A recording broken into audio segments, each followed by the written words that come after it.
Hello guys, welcome back to my YouTube channel Deepa vlogs. तो कैसे हैं आप सभी? आई होप अच्छे होंगे, मज़े होंगे, स्वस्थ होंगे। तो गाइस, ये है टाइम मॉर्निंग का और हस्बैंड जा चुके हैं ऑफिस। तो उसके बाद मैं अपने लिए बना रही हूँ मस्त गर्मा गर्म चाय। तो चाय वगैरह पीने के बाद फिर मैं लगूंगी अपने कामों में। तो अभी आप लोग देख सकते हैं कि यहाँ पर मैं कर रही हूँ पिल्लो कवर चेंज।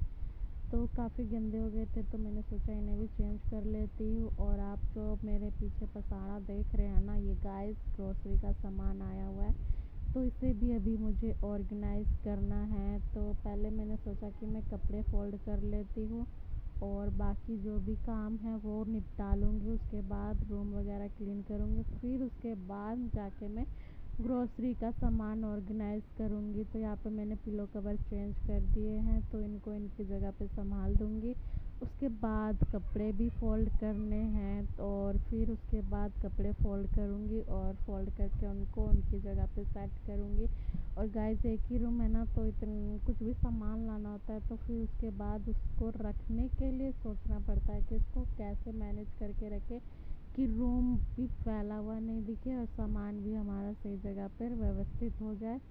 बहुत हेडेक होता है। बहुत लोगों को लगता होगा कि एक रूम है, कुछ काम नहीं होता है, लेकिन एक रूम में ही 4 रूम जितना काम होता है। सब सामान को सही तरीके से ऑर्गेनाइज करना, ये सबसे बड़ा टास्क होता है। एक किचन का सामान भी उसी में ऑर्गेनाइज करना, डेली वेयर कपड़े, आने जाने वाले क्लॉथ, पूजा, एक्स्ट्रा एक्सेट्रा एक्सेट्रा बहुत सारी चीज़ें होती हैं। और आप लोग तो समझ ही सकते हैं कि घर में जहाँ हम रहने लग जाए 1 साल 1.5 साल से, तो वहाँ तो सामान होता ही रहता है, होता ही रहता है। फिर सबको मैनेज करना ना इतना मुश्किल होता है ना, क्या ही बोलूँ। कैसे मैनेज कर रही हूँ मैं ही जानती हूँ, लेकिन क्या कर सकते हैं। आप लोगों का सपोर्ट ही नहीं मिल पा रहा है, वरना हम लोग भी कुछ अच्छी जगह में होते। तो वीडियो में आगे बढ़ने से पहले आप लोगों से रिक्वेस्ट है कि प्लीज़ मेरी वीडियो को लाइक कीजिए, शेयर कीजिए, कमेंट कीजिए, ज़्यादा से ज़्यादा शेयर कीजिए। तो आप लोगों से बातें करते करते मेरे कपड़े भी फोल्ड हो गए, गद्दा वगैरह मैंने समेट दिया। फिर उसके बाद अच्छी तरीके से औने कोने से झाड़ू लगा दी, पोछा लगा दिया मैंने। पोछा वाला मैंने शूट नहीं किया क्योंकि मुझे बर्तन धोने थे। और आप लोग देख सकते हैं ना, धूप यहाँ पे आ चुकी है, सुबह ही आ जाती है। काम करो धूप में ही और उससे भी और ज़्यादा हेडेक हो जाता है। तो पहले आज तो थोड़े कम बर्तन है तो मैंने सोचा फटाफट से धो के यहाँ से भागूँ मैं। और फिर कपड़े थे तो मैंने सोचा उससे तो मैं शाम को धो दूँगी। आजकल तो कपड़े अभी धो ना 1 घंटे में सूख जाते हैं, शाम को भी धो तो हवा से ही सूख जाते हैं वो 1 घंटे में। तो मैंने सोचा कपड़े तो अभी नहीं धो पाऊँगी, इतनी तेज़ धूप है, शाम को ही धोऊँगी। फिर उसके बाद ये मिल रही शायद शाम को मैं। तो यहाँ पे ग्रोसरी का सामान था ना, पहले मुझे इसे ऑर्गेनाइज़ करना है, उसके बाद ही मैं कपड़े धोने में लगूँगी। तो पहले मैं इसे ऑर्गेनाइज़ कर देती हूँ डिब्बों में। तो यहाँ पे मैं इसमें से थैले में से बोरा जो भी है, इसी कट्टा, इसमें से सब सामान को एक एक करके निकाल रही थी और चेक भी कर रही थी कि कोई फटा वटा तो नहीं है ना। फिर बाद में रिस्क हो जाता है ना, सब सामान अगर झटके से निकालो और फिर गिरने लगे, फटा वटा होगा तो।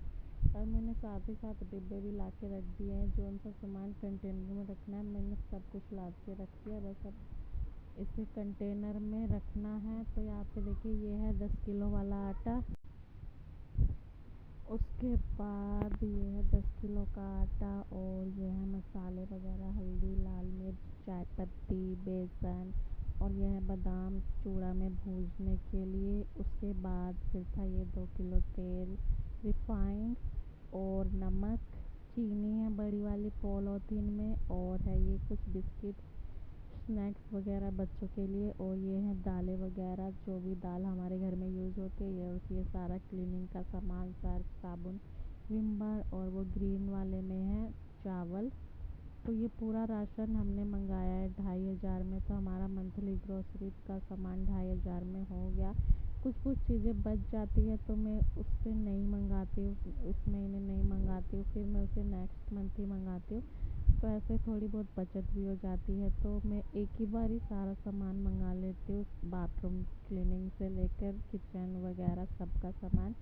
तो इससे ना महीने का बजट पता चलता है कि हमारा राशन इस महीने कितने का आया, अगले महीने कितने का आया। तो एक तरह से हमें माइंड में रहता है कि हमारा सामान इतने का आएगा, तो हम उसी हिसाब से फिर बचत भी कर पाते हैं। तो यहाँ पर अभी मैं सभी चीज़ों को ऑर्गेनाइज़ कर दूँगी, एक एक करके सभी कंटेनर में दालें वगैरह फिल कर दूँगी, जो भी चीनी वगैरह है और जो भी आटा चावल सब कंटेनर में धीरे धीरे फिल करूँगी। और ये फिल करते करते ना मुझे 1 घंटा हो गया था, और मैं लगी थी 4 बजे और मुझे 5 बज गए थे। फिर अचानक से ना हमें मार्केट भी जाना था, कुछ सामान लेना था ज़रूरी। तो फिर मैं सोची अभी तो पहले तो मैं आराम से कर रही थी, फिर मैंने देखा कि काफ़ी ज़्यादा टाइम हो गया है, तो फिर मैं हपड़ तपड़ करके जल्दी जल्दी मैंने सब कुछ क्लीन किया। तो यहाँ पर अभी मुझे आटा भी रखना है कंटेनर में, चावल भी रखना है। तो यहाँ पे मैंने चना जो था वो रख दिया कंटेनर में, और ये है चने की दाल। तो चने की दाल हम डेली यूज़ में नहीं आता है, कभी कभी यूज आता है, तो इस वजह से मैंने थोड़ा सा ही मंगाया है। तो जब यूज़ करना होगा तब इसीलिए थोड़ा सा ही मंगाया है, उतना नहीं मंगाया है। एक ही बार ज़्यादा मंगा दो ना तो फिर भी दाल रखे रखे वो अजीब सा ही हो जाता है। और यह सूखी हुई लाल मिर्च, इसका यूज़ भुजिया वगैरह बनाने में होता है, हर चीज़ में होता है, चिकन वगैरह में भी अच्छा लगता है ये इस सूखी हुई लाल मिर्च। तो ये मैंने एक ही बार मंगा लिया, तो ये मेरे नेक्स्ट मंथ भी चल जाएगा 2-3 महीने आराम से। मैंने पहले भी मंगाया था, 2-3 महीने पहले मंगाया था, तो मेरा अब जाके ख़त्म हुआ, तो फिर इस महीने में मंगा लिया है मैंने, तो ये भी मेरा अच्छे से 2-3 महीने आराम से निकल जाएगा। तो इसे भी मैंने जितना इस कंटेनर में आएगा रख दिया है, बाकी मैं बड़े वाले कंटेनर में रख दूँगी, जब ये ख़त्म होगा तो फिर इसमें डालूँगी। तो ये नेक्स्ट मंथ चीनी हमारी बची हुई थी, तो मैं जो डेली यूज़ होता है उसमें थोड़ा भर लूँगी, जितना भरना होगा। बाकी फिर जो अभी चीनी आया फिर मैं उसी में बड़े कंटेनर में डाल के रख दूँगी, ताकि बार बार इसमें एक जगह रहता है, सेफ रहता है। तो और इसमें इसे भी भरना ही था, तो जो पुराना वाला था वो मैंने इसमें भर दिया, सभी सामानों को ऑर्गेनाइज़ किया। उसके बाद चूड़ा मंगाया था राशन में, हस्बैंड भी आ गए थे घर, क्योंकि हमें निकलना था मार्केट के लिए। तो यहाँ पे मैं शाम के नाश्ते के लिए चूड़ा फ्राई कर रही थी, और एक तरफ मैंने गर्मा गर्म चाय भी चढ़ा दी है। तो चाय के साथ चूड़ा खाने में काफ़ी ज़्यादा अच्छा लगता है। और पहले मैं चूड़ा भूनने से पहले जब मैंने ऑयल गरम किया था, तो मैंने सोचा ना चिप्स छान देती हूँ, जो भी ये छानने वाले चिप्स होते हैं। तो यहाँ पे हमारी चाय अभी बन रही थी, अभी बनी नहीं है। तो यहाँ पे जो ये वाले चिप्स होते हैं ना, मैंने ये भी छान दिया कि ये भी चाय के साथ बच्चों को अच्छे लगते हैं, क्योंकि वो चूड़ा वगैरह इतना पसंद नहीं करते। तो मैंने सोचा ये उनके लिए हो जाएगा। और फिर यहाँ पे हम लोग निकल गए थे रेडी वेडी होके मार्केट जाने के लिए। तो अभी हम लोग जा रहे हैं मेट्रो। तो हम लोग शाम काफ़ी लेट हो गया था मार्केट जाने में, लेकिन फटाफट से तैयार होके निकल गए थे। और अभी हम लोग जा रहे हैं मेट्रो पकड़ने के लिए, तो मेट्रो स्टेशन। तो देखिए यहाँ पे हम लोग पहुँच चुके हैं मेट्रो स्टेशन। तो चलिए चलते हैं। और हम लोग जैसे पहुँचे ना वैसे ही मेट्रो आ गई थी, तो जल्दी से हम लोगों ने मेट्रो पकड़ लिया था। उसके बाद मैं आप लोगों को आगे दिखाऊंगी कि हम लोग कौन से मार्केट में गए। तो यहाँ पे हम लोग मार्केट में पहुँच चुके हैं, ज़्यादा कुछ शूट नहीं किया था मैंने मेट्रो का। तो यहाँ पे देखिए हम लोग आए हैं नागलोई मार्केट, जहाँ पे कुछ सामान सस्ते वगैरह मिलते हैं। तो हम लोग वहीं पे शॉपिंग करने आए थे, हस्बैंड के लिए कुछ कपड़े लेने थे, और बच्चों के लिए भी छोटे मोटे सामान लेना था, और हमें बैग लेना था एक, क्योंकि हम लोग जाने वाले हैं कहीं घूमने। वो अगर आप लोगों ने मुझे आप लोगों को देखना है कि हम लोग कहाँ घूमने जाने वाले हैं, तो प्लीज़ मेरे चैनल को सब्सक्राइब कर लीजिए, ताकि आप लोगों को वीडियो पे पता चलेगा कि हम लोग कहाँ जाने वाले हैं, हमारी नेक्स्ट ट्रिप कहाँ की है। उसके बाद हम लोगों ने शॉपिंग वगैरह की, फिर हम लोग जा रहे हैं वापस घर। और यहाँ पे मेट्रो जो है ना वो खाली थी, तो यहाँ पे बच्चों की मस्ती चालू हो गई थी। फिर घर आके डिनर बनाया, सिंपल सा दाल भात चोखा बिहारी लैंग्वेज में, और साथ में आम और थोड़ी सी भिंडी की भुजिया है। तो यही है हमारा आज का डिनर। तो आज का व्लॉग यहीं पर एंड करते हैं। आई होप आप लोगों को मेरा आज का ये व्लॉग पसंद आया, तो प्लीज़ व्लॉग को लाइक कीजिए।